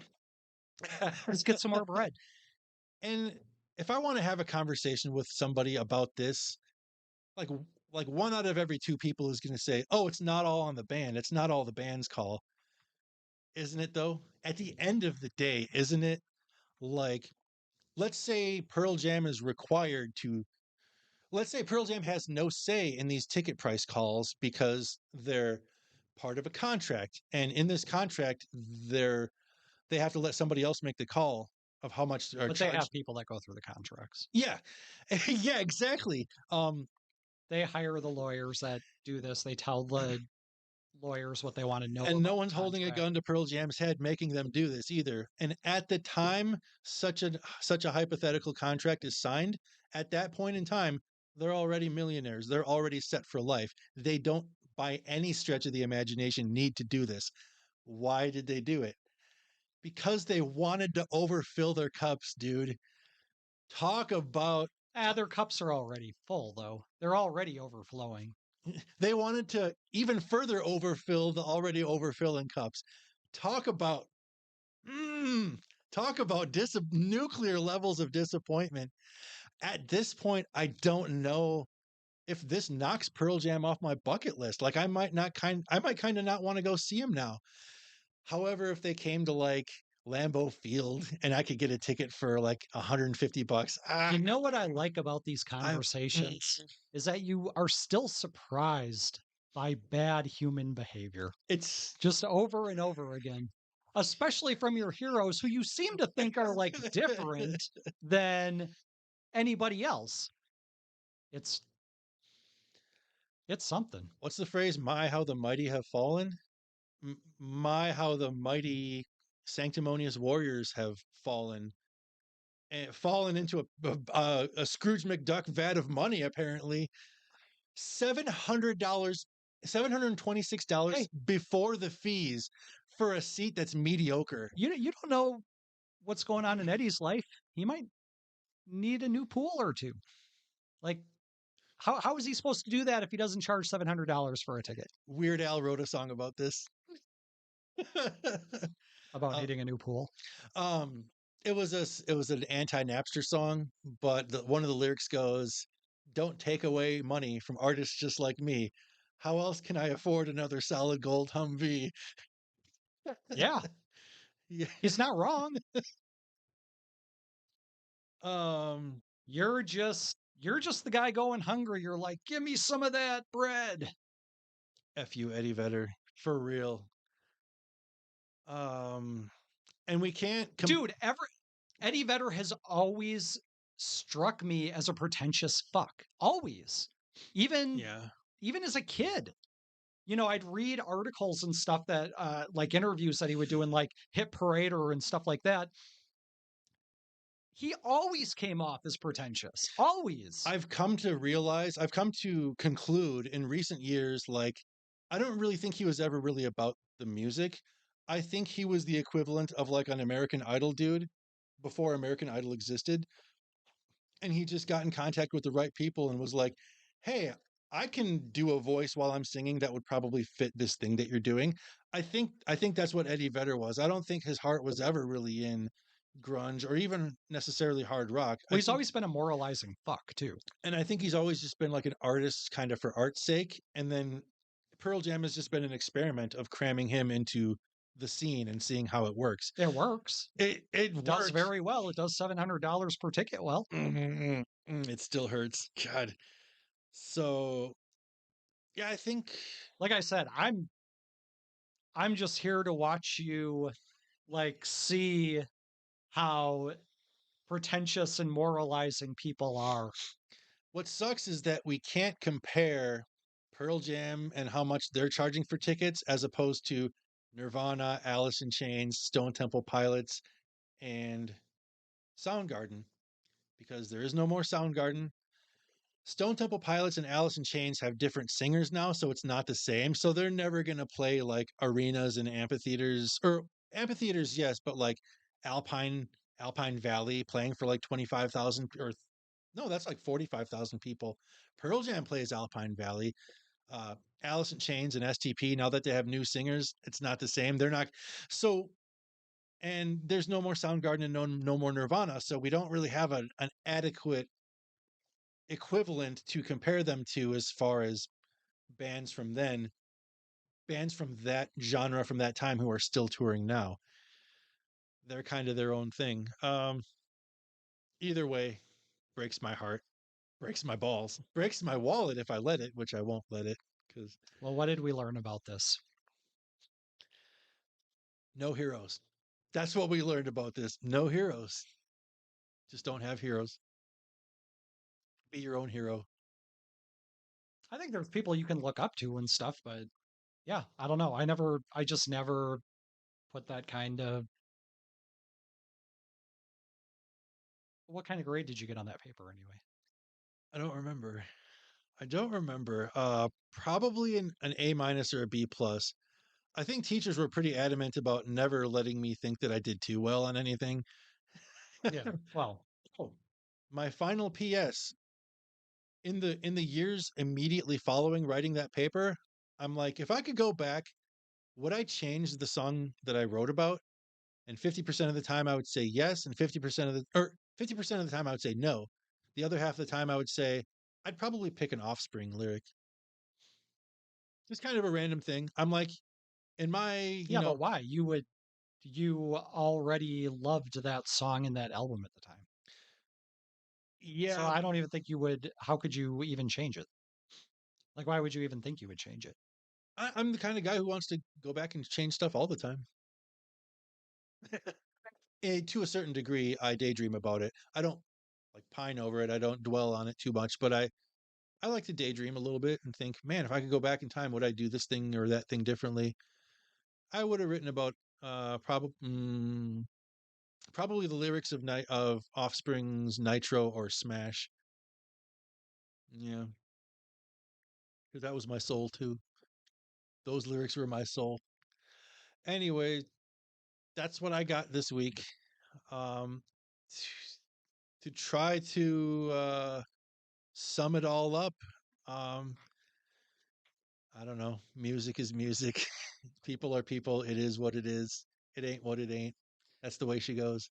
There you go. People are more Al Bundy than what you thought Eddie Vedder was back then. That's the lesson here. That really is the lesson. But all the Al Bundys, just like Sam Hyde, were getting deplatformed, and they didn't. Their voice wasn't able to get out to as big of an audience because Well, because somebody that's hated them. also the lesson too. Everybody wants a pretentious fuck that they can put up on a pedestal and admire and Be the worship. poster boy for things. Yeah. Yeah. Yep. Yeah. Eddie Vedder never did anything to offend anybody too much. And that's probably by design. Yeah, he never did. That's probably by design. He was probably playing his cards right to make sure that he had longevity that led him to a And that's mountain of most money. people in life. It just is. That's most people in life. I mean, look around at everybody you know. I guarantee most of them are like that. Keep your head down. Don't say anything And the reason unless it's on Facebook. I figured out how to bring this full circle. These Gen X boomers you're talking about who are so mad, they're mad because they didn't end up like Eddie Vedder. That's what it is. That's the full circle. They're like, Eddie Vedder gets to swim in Scrooge McDuck's money bin. Why don't I? And You they think take people are just mad because they're not rich? yeah, they take that anger over not being the center fielder for Oh, the I know there's Dodgers a few people that are like the that way for that sure. they envisioned it as a kid. And they're like, well, now that I'm 40, 50, whatever, I'm 110% sure it's never going to happen. What can I do to not be so pissed off all the time? Channel that rage into something moralistic and preach it. It's it's anger management. It's the anger management of not being angry that you're not like Eddie Vedder. Well, I think that shit's funny, and I will always laugh at it and mock it. And And that's how I manage my anger. to laugh at stuff. Yeah, and mock stuff. I try to remember to laugh at stuff, but I forget a lot too. Well, remember more. All right. Are you saying I wasn't funny in this episode? Yeah, it was pretty funny. I was a few times. I don't want to set the bar too high right away on episode 2 of the show. I don't want to come out swinging as Mr. Funny Guy. Like, and then there's nowhere to go but down from there. I'm purposely implementing a half a joke more every episode. It's All right. very strategic, but I'm not going to say anything more than that. I don't want to. I don't want everybody. I don't want to tip my mitt, as they say, to everybody. AC/DC had a ton of success doing the same thing over and over. Maybe Nirvana could have. Yeah, I mean, I've thought of that too. I mean, he's not wrong. I 100% feel that Nirvana should have followed up Nevermind with another album that tried to sound exactly like Nevermind, and they Here's why I don't think that that's necessarily the case, because they all did that and none of them really survived long. I just I think boomers are just more simplistic. And so they're able to consume copious amounts of AC/DC. Like are there any bands from the 90s that you can think of who were doing a certain thing in the 90s that they're still doing today?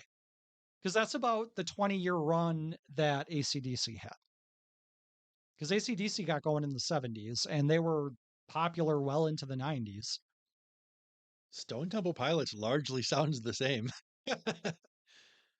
but they're they're You not doing. think so?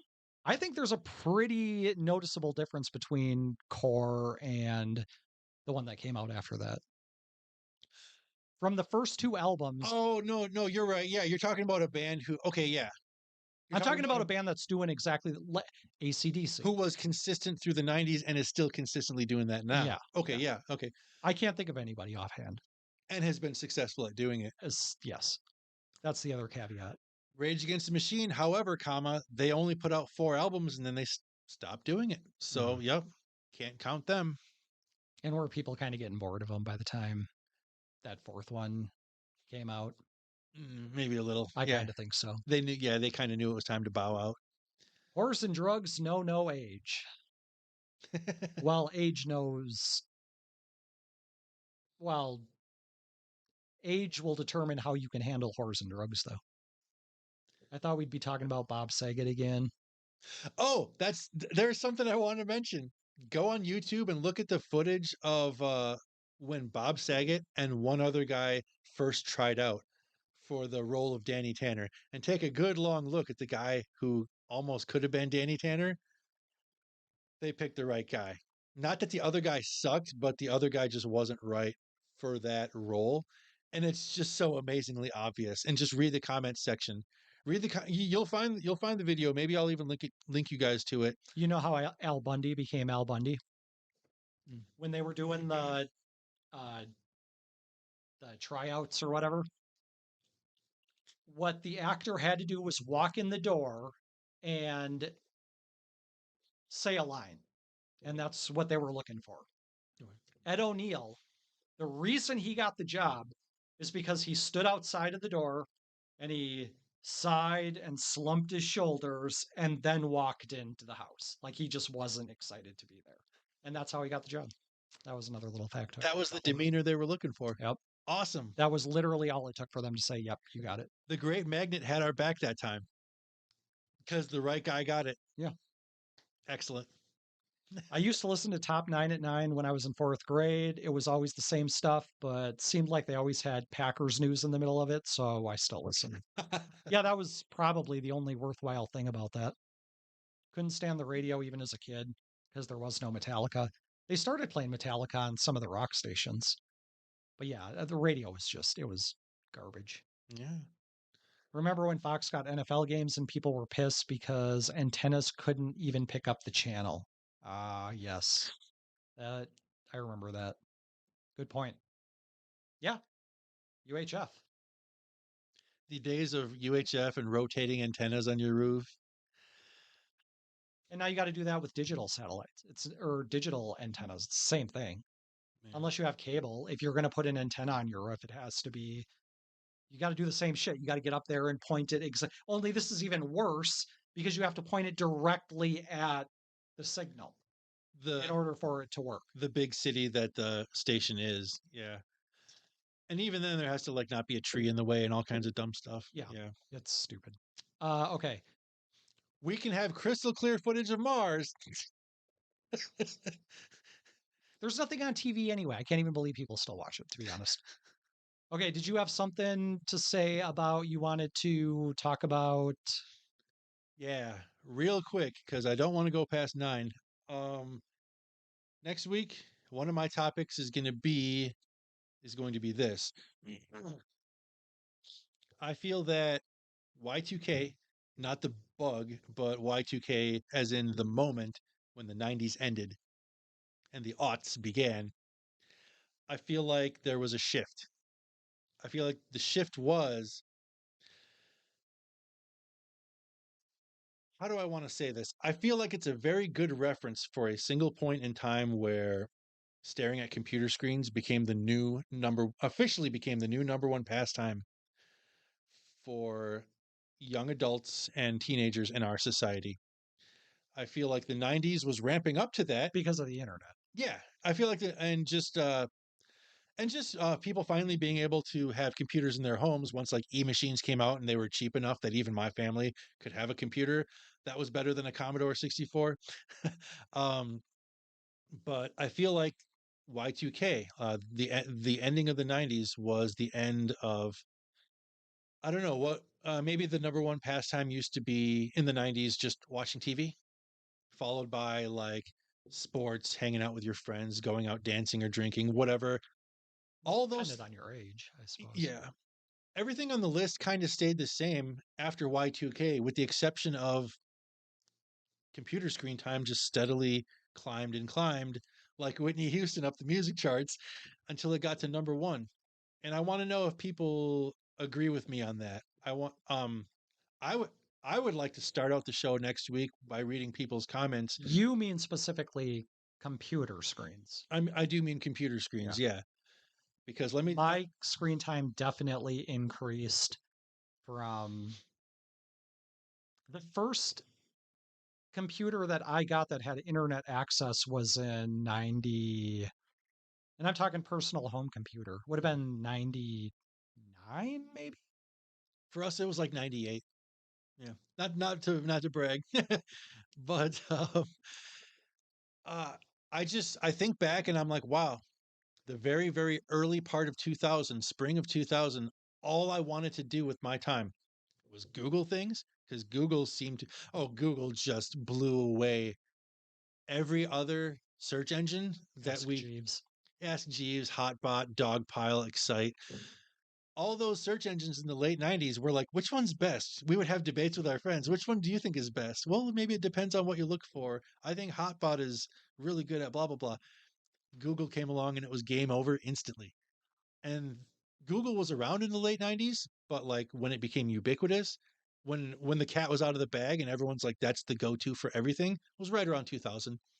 So, early 2000, all I ever did was Google things and download music from Napster and burn it onto CDs. Mm. I was glued.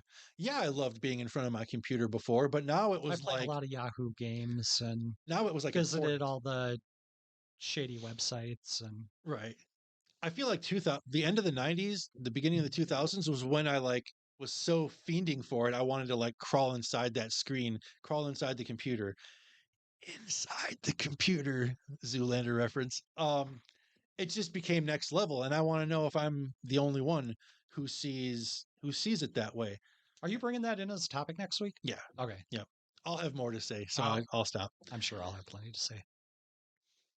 Do you Okay. do you think Y2K, the moment was when computer screen time became just like overbearingly essential?